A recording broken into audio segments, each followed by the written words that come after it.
In a development that promises to unclog the stagnant pipelines of the UFC's lightweight division, champion Ilia Topuria has provided the first clear signal that his indefinite hiatus may be reaching its conclusion. The undefeated two-division title holder, who stepped away from competition to navigate severe personal and family matters, has now revealed a targeted window for his return, aiming to step back into the octagon as early as the spring or summer of this year. This announcement, contingent on the resolution of his offstage issues, is the most positive update for a division that has been operating under a cloud of uncertainty since Topuria's departure, finally offering a light at the end of the tunnel for the contenders left in limbo.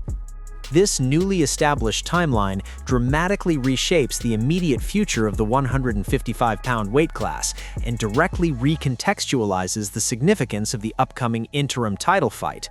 The bout between Justin Gaethje and Paddy Pimblett at UFC 324, once viewed with the ambiguity of a champion's unknown return date, now carries the tangible promise of a near-term payoff.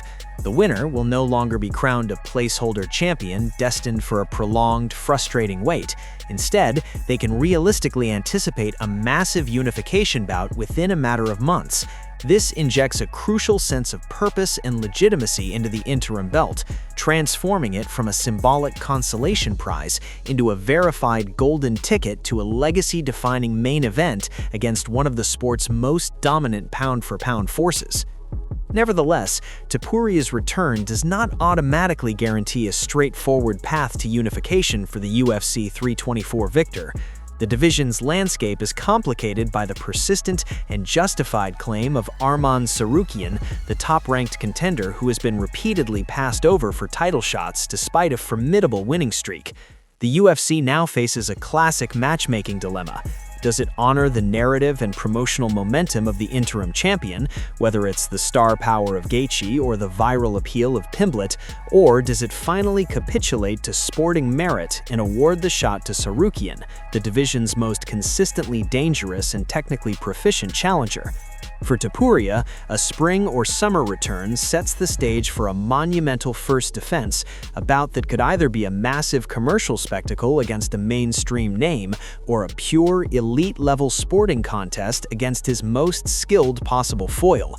After a period of frustrating paralysis, the lightweight division is abruptly springing back to life, with Topuria's return serving as the catalyst for a series of high-stakes decisions that will define the championship picture for the remainder of the year.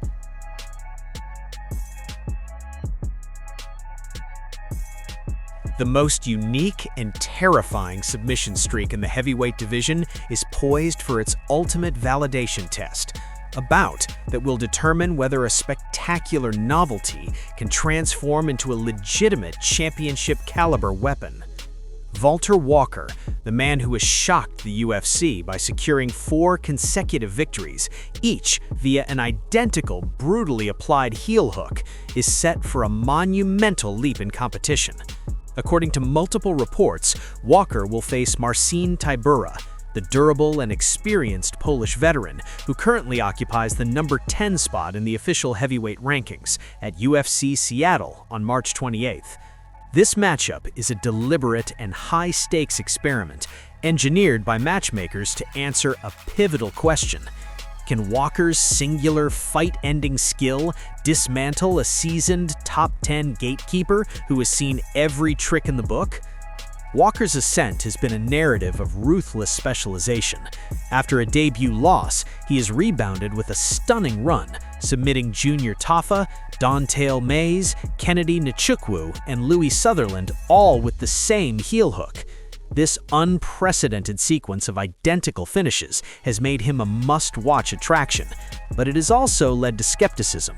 Is he a one-trick pony, or has he perfected a trick so potent that it renders traditional heavyweight warfare obsolete? Marcin Tybura represents the perfect opponent to provide the answer. A former M1 global champion and a 10-year mainstay in the UFC's top 15, Tybura is the epitome of a divisional gatekeeper. His resume is a ledger of heavyweight relevance, featuring wins over stalwarts like Tai Tuivasa, Andrei Arlovski, and Ben Rothwell. He is not a flashy knockout artist, but a technical, grinding strategist with excellent wrestling and defensive grappling, precisely the style designed to neutralize a submission hunter and expose any strategic shallowness. This fight is a compelling collision of career trajectories. For Walker, it is the opportunity to shatter his prospect label and forcefully insert himself into the heavyweight elite, proving his heel hook is a universal key rather than a situational tool. For Topuria, it is a chance to reassert his role as a ranking sentinel, using his veteran poise to solve the puzzle that has baffled 4 consecutive opponents and derail the division's most intriguing hype train. With the UFC Seattle card also expected to feature a pivotal women's flyweight bout between Alexa Grasso and Macy Barber, Walker vs. Topuria adds a layer of raw, high-stakes intrigue. It promises a definitive answer. Can a single, perfected move, applied with chilling conviction, systematically break down one of the heavyweight division's most consistent and battle-hardened operators? Or will experience and well-rounded skill ultimately prevail?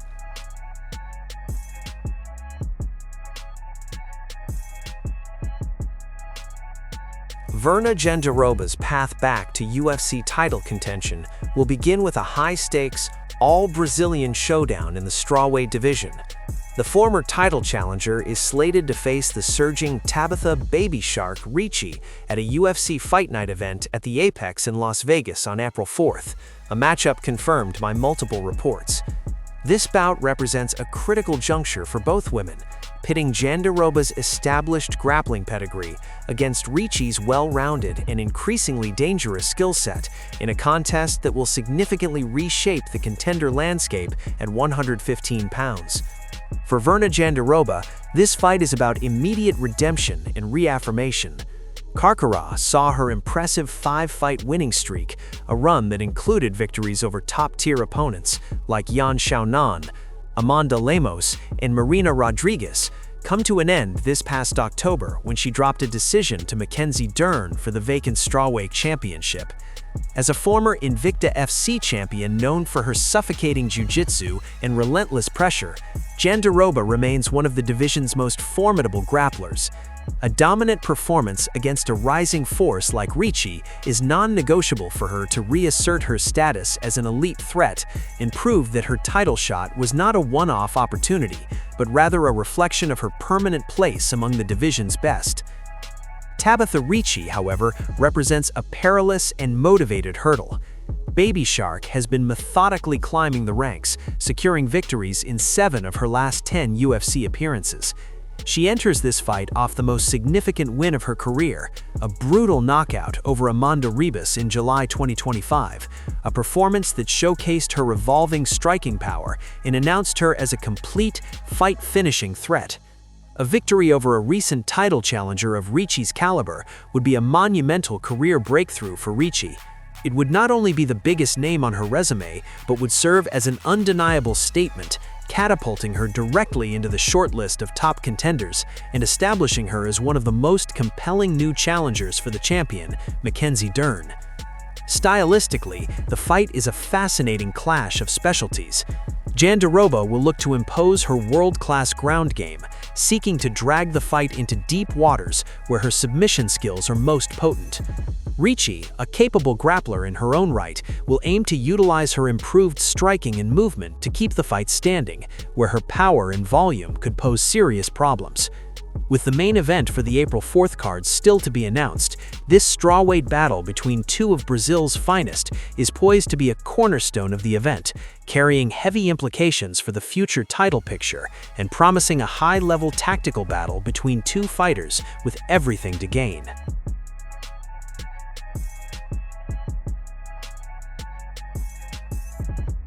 The simmering animosity between Bo Nickal and Colby Covington has boiled over from a heated exchange at a wrestling press conference into a formal call for a high-stakes UFC grudge match, though Nickal openly doubts his rival possesses the courage to accept.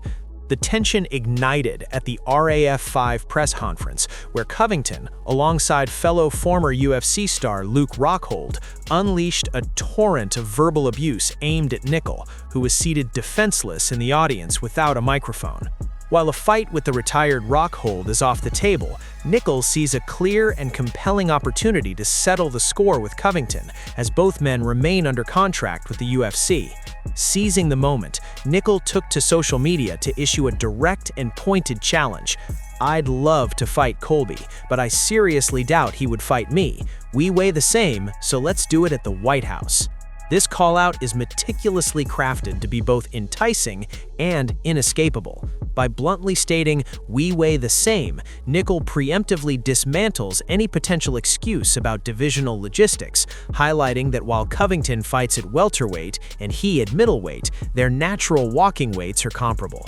The audacious proposal to stage the bout on the historic UFC White House card in June adds a layer of immense prestige and global spotlight, transforming a personal feud into a premier attraction. However, the core of Nickal's message is the provocative expression of doubt. "I seriously doubt he would fight me." This isn't just bravado, it's a public questioning of Covington's willingness to engage in a high-risk fight that doesn't lead directly back to the title picture. The risk-reward analysis for both men is starkly different. Nickal, despite a setback loss to Reinier de Ridder, re-established himself as a terrifying prospect with a brutal head-kick knockout of Rodolfo Vieira. A win over a notorious name like Covington on such a stage would be a career-altering victory. For Covington, who has been inactive for over a year since a short-notice loss to Joaquin Buckley, the fight represents a dangerous proposition. It's a physically daunting matchup against a younger, larger, and elite wrestler, with a loss potentially cementing his exit from championship relevance.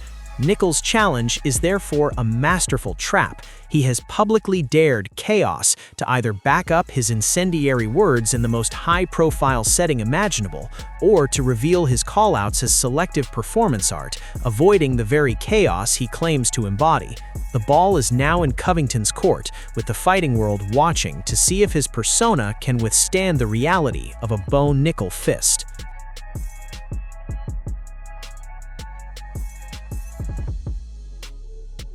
The tantalizing prospect of a Jon Jones versus Alex Pereira superfight, a dream matchup that would pit the sport's most decorated technician against its most terrifying power puncher, remains the ultimate what-if in MMA. Despite fervent fan desire and Pereira's own call-out after reclaiming the light heavyweight title, the fight appears to be a non-starter due to the ultimate gatekeeper, UFC CEO Dana White. Jones himself has acknowledged that White is unlikely to greenlight the bout, citing the promoter's reservations about his reliability for a spot on the historic White House card. This corporate roadblock has left the fantasy in limbo, even as voices from within the sport continue to advocate for its spectacle. One of those voices is former light heavyweight champion Jan Blachowicz, who holds a unique perspective as a man who has shared the octagon with Pereira and spent years calling for a fight with Jones.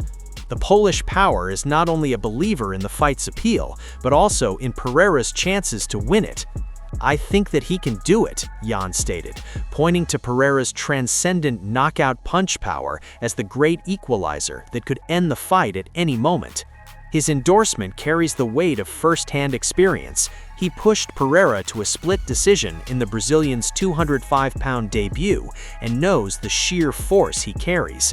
He even envisions the perfect stage. Maybe at the White House they will make it. Interestingly, Jan's commentary is laced with his own long-simmering grievances toward Jones. He has repeatedly claimed that Jones ran to heavyweight to avoid facing him during his own championship peak at 205 pounds, asserting, "He knew if he faced me, he would have lost." This personal history adds a layer of pointed critique to his prediction. In his view, Jones, who avoided one dangerous power puncher in Jan, would be walking into an even more destructive version in Pereira. While the Jones-Pereira fight currently exists as a blocked masterpiece, stalled by promotional caution, the conviction of peers like Jan ensures the conversation persists. It frames the dream bout not just as a fan-friendly spectacle, but as a legitimate stylistic clash where the icy precision of the GOAT would be tested against the fight-ending violence of a man who has made a career of defying odds and shattering champions.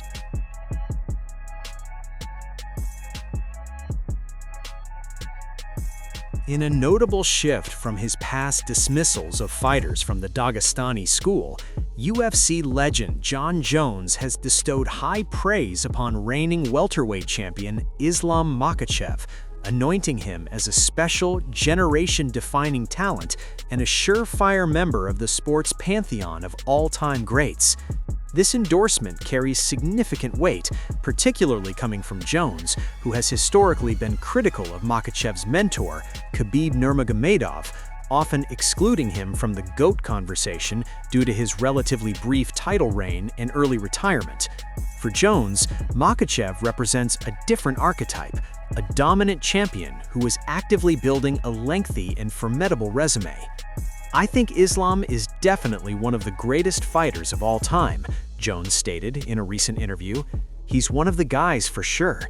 He's a special athlete. Some guys are just chosen to do great things, and I think he's one of those guys." This praise extends beyond mere accomplishment. It speaks to Makhachev's methodical excellence and perceived destiny. Jones, who himself is often cited as the GOAT, recognizes a kindred spirit in the systematic way Makhachev dismantles elite competition, noting he's just doing everything right. The context of Jones' own career adds a layer of intrigue to this admiration.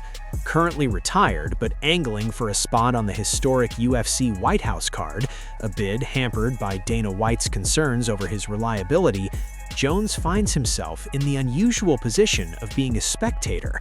From that vantage point, he has identified Makhachev as one of the few fighters who commands his respect and full attention. While a direct superfight is unlikely due to the massive weight disparity, Jones's comments pave the way for a compelling narrative of mutual respect between two dominant eras of champion. Should they both compete on the same landmark card later this year, it would create a symbolic passing of the torch moment, with the established GOAT openly acknowledging the rising force who may one day challenge for that very title, all while Makhachev continues the great work Jones believes is still ahead of him.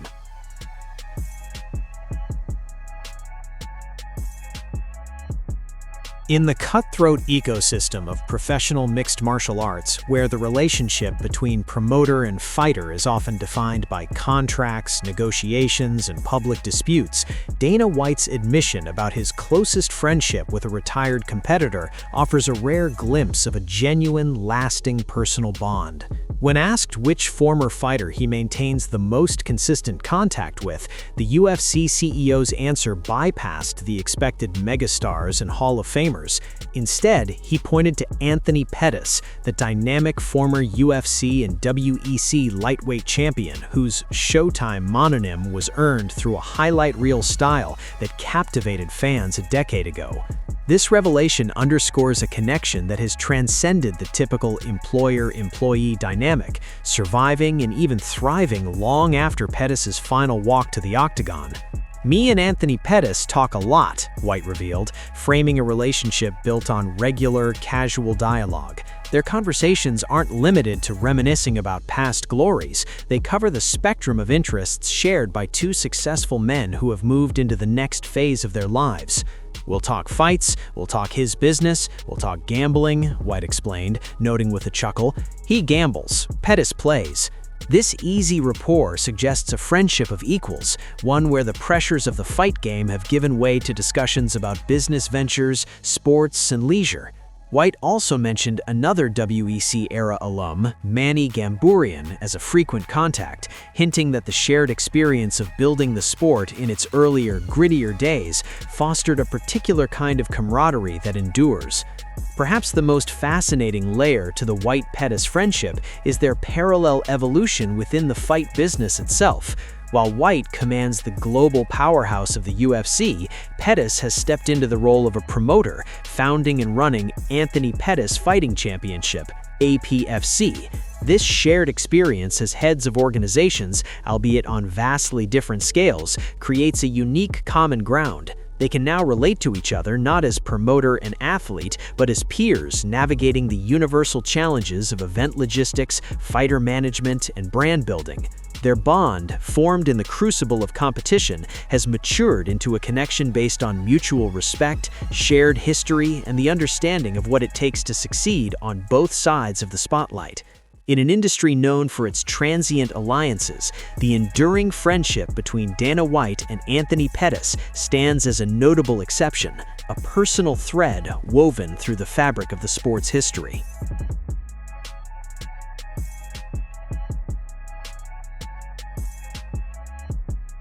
The prospect of a historic super fight between Jon Jones and Pereira, a dream matchup that has captivated the MMA world, appears to be hitting a formidable roadblock before negotiations can even formally begin: the reluctance of UFC CEO Dana White. According to Jones himself, who is currently filming a reality show in Thailand, the ball is not in the fighter's court, but firmly in the promoter's hands. "Pereira wants to fight me, but I don't think Dana White's going to allow that to happen," Jones stated in a recent interview, adding, "It'll be interesting to see what Dana wants." This simple admission shifts the entire narrative, suggesting that the biggest obstacle to this legacy-defining clash is not weight, timing, or money, but the internal calculus of the UFC's top executive. Jones's framing of the situation is deeply revealing and implicitly acknowledges his own complicated history with the promotion. He is correct in identifying White as the ultimate gatekeeper, especially for an event as symbolically significant as the inaugural UFC card at the White House. White has previously expressed concerns about Jones's reliability, referencing his past legal issues, failed drug tests, and fight cancellations. For a once-in-a-lifetime event designed for a global audience and immense political symbolism, White may deem the risk of a last-minute Jones withdrawal too great to bear. The UFC boss would likely prefer a cornerstone attraction with a flawless record of making it to fight night, and Jones's legacy, while legendary, is also marked by unpredictability outside the cage. The significance of the proposed fight cannot be overstated. It would pit Jones, the man almost universally anointed as the greatest mixed martial artist of all time, against Pereira, the most terrifying striker and rapid-rising legacy builder in the sport's history. Pereira's journey from glory kickboxing champion to a two-division UFC king, defeating a who's who of champions along the way, makes him the perfect foil for Jones's all-around mastery. It is a true generational super fight. Yet Jones's comments suggest he is keenly aware that his past has mortgaged some of his future, placing his destiny for such a landmark moment at the discretion of a promoter who has been burned before. For now, the dream fight sits in limbo, not because the fighters don't want it, but because the most powerful man in the sport might believe that the most gifted fighter in the sport's history represents too great a gamble for its most important stage.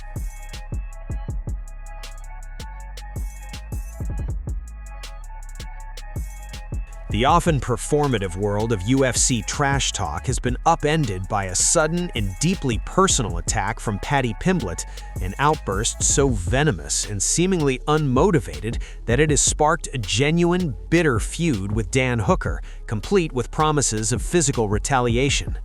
The incident detonated not from a scheduled showdown or a competitive rivalry, but from a stray comment during Pimblett's media rounds for his interim lightweight title fight against Justin Gaethje. While making a point about Gaethje's age and durability, Pimblett pivoted sharply to deliver a shockingly vulgar and personal critique of Hooker's grappling abilities, and also mentioned his mother in his cheap shot. The remark was incendiary for multiple reasons, transcending typical fight promotion bravado. First, its graphic and familial nature crossed a line rarely breached even in the hyperbolic fight game. Second, and more perplexingly, it appeared entirely gratuitous. Pimblett and Hooker have no fight booked, nor are they on an immediate collision course in the rankings. They had recently shared a civil, even friendly interaction in Qatar, which led Hooker to operate under the assumption they were on good terms. Pimblett's comment, therefore, felt less like strategic hype and more like a malicious, out-of-the-blue character assault. Hooker's response on social media was swift and dripping with a palpable sense of betrayal. "Ain't said shit when we were face to face, bitch," Hooker retorted, adding, "I thought we were mates, but you're not a very good mate, are you?" He then escalated the conflict from verbal to physical, declaring it unequivocally on sight when they next crossed paths, and hurling the insult "fat bitch" back at the Liverpool fighter. This artificially manufactured grudge now creates a volatile subplot within the lightweight division. Hooker is in a critical career phase, preparing to face the formidable Benoit Saint-Denis at UFC 325 in Australia, a must-win fight to recover from his recent submission loss to Arman Tsarukyan. Pimblett, conversely, is on the cusp of the biggest moment of his career, just days from fighting for an interim title. Yet with one crude sentence, he has willingly imported a distracting and intensely personal conflict. He has transformed a professional peer into a sworn enemy, ensuring that any future interaction will be fraught with real tension. Whether this confrontation happens in a fighter hotel, a promotional event, or someday inside the octagon, Pimblett has guaranteed it will be charged with a raw, unscripted hostility that moves far beyond the typical theater of fight promotion and into the realm of a legitimate, deeply personal score to be settled.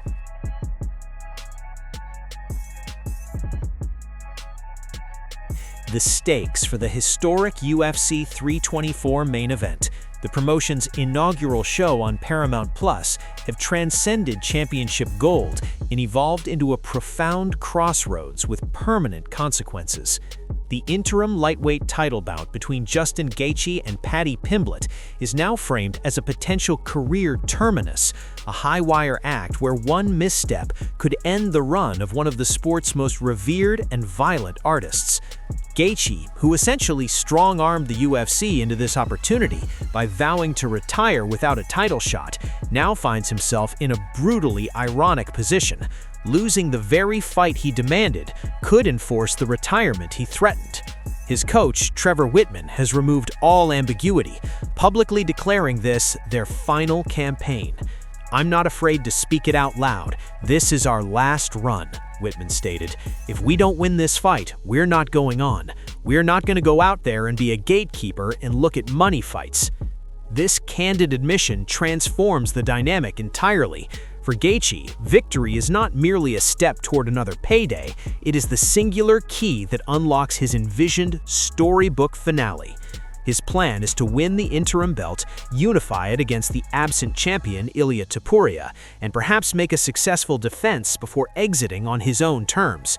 A loss to Pimblett, however, slams that door shut forever. Wittman stressed that the decision is rooted in long-term well-being, not a lack of heart. Gaethje would fight over and over and over, but the priority is to be smart and take care of his health for his family. Therefore, every punch Pimblett throws carries the potential weight of a career-ending blow, aiming not just to win a belt, but to definitively close the chapter on a fan-favorite legend. Layered atop this personal drama is the bewildering uncertainty of the lightweight crown itself. The interim title exists because the undisputed champion, Ilia Topuria, is sidelined indefinitely by severe personal and legal issues. UFC CEO Dana White, who initially promised the UFC 324 winner a unification bout, has since backpedaled, offering a vague, "we'll see how that plays out throughout the year." Furthermore, Pimblett has openly speculated that Topuria may be forced to vacate, meaning the interim champion could be elevated without a true unification fight. This creates a bizarre paradox for the victor. For Gaethje, winning might not lead to the coveted Topuria showdown, but instead to a frustrating purgatory as a champion with no clear next opponent. For Pimblett, victory could mean an immediate, albeit controversial, ascent to undisputed status without ever facing the reigning king. Thus, the fight is a complex gamble with the highest possible stakes. One man battles to extend his career for one perfect ending. The other battles to potentially end that career and seize control of a division in unprecedented disarray. All while the ultimate prize they're fighting for remains a ghost haunting the division from the sidelines. A pivotal clash for momentum in the UFC's Bantamweight division is set for April, as two talented fighters desperate for their first promotional victory will collide. At UFC Vegas 115 on April 4th, Ilia Topuria will face the highly touted 20-year-old Brazilian prospect Alice Pereira, with both women urgently needing a win to establish their footing in the 135-pound weight class and ignite their campaigns for 2026. This matchup is a classic now-or-never scenario early in the year. Ilia Topuria, known for her athleticism and well-rounded game, entered the UFC with promise, but is yet to secure that crucial first octagon victory. Facing her is Alice Pereira, nicknamed the Golden Girl, who carries the pressure of hype and national expectation from Brazil. Despite her youth and pedigree, Pereira also seeks to validate her potential with a win on the sport's biggest stage.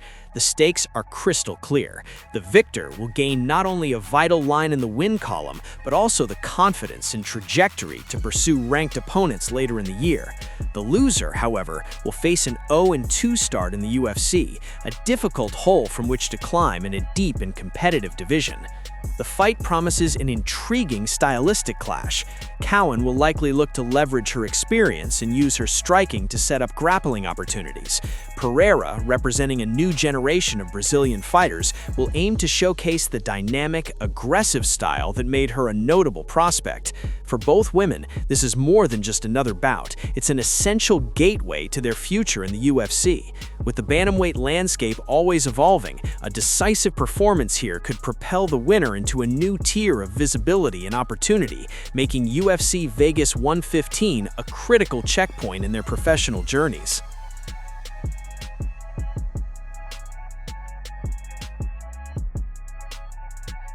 While the tantalizing prospect of a welterweight title fight against Islam Makhachev looms as the ultimate prize, Kamaru Usman's roadmap back to the top of the sport may include a lucrative and strategic detour into a familiar rivalry on a different stage.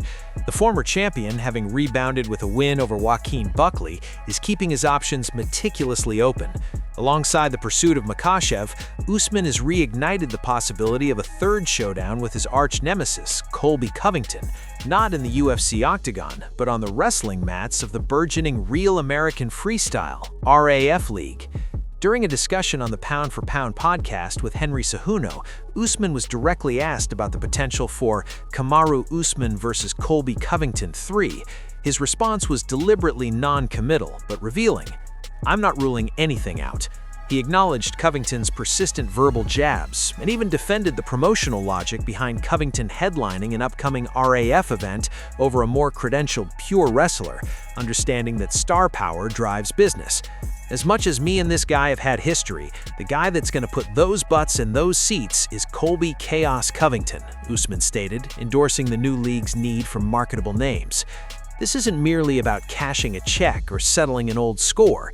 For Usman, a high-stakes wrestling match against Covington serves a dual strategic purpose as he eyes Makhachev. First, it provides an intensely competitive, grappling-centric tune-up against an elite athlete whose relentless pace and wrestling base mirror the stylistic challenges Makhachev presents. Usman has previously noted how their first fight uniquely tested his nerves due to Covington's well-rounded threat, a feeling he anticipates replicating against the current champion. Second, it significantly boosts the profile of the RAF League, where his friend and co-host Cejudo also competes, allowing Usman to leverage his fame to build a legacy beyond the UFC cage. Thus, Usman is playing a multifaceted game. The Makhachev title fight represents the summit of his competitive ambitions in MMA, yet a wrestling match with Covington offers a parallel path, a massive, financially rewarding spectacle that also functions as the perfect, high-pressure preparation camp for the champion. It allows him to haunt his past rival while sharpening the tools needed to conquer his future one, all while investing in the next phase of his combat sports career. For the Nigerian Nightmare, the road back to gold may very well run directly through Colby Covington one more time, just on a different kind of mat.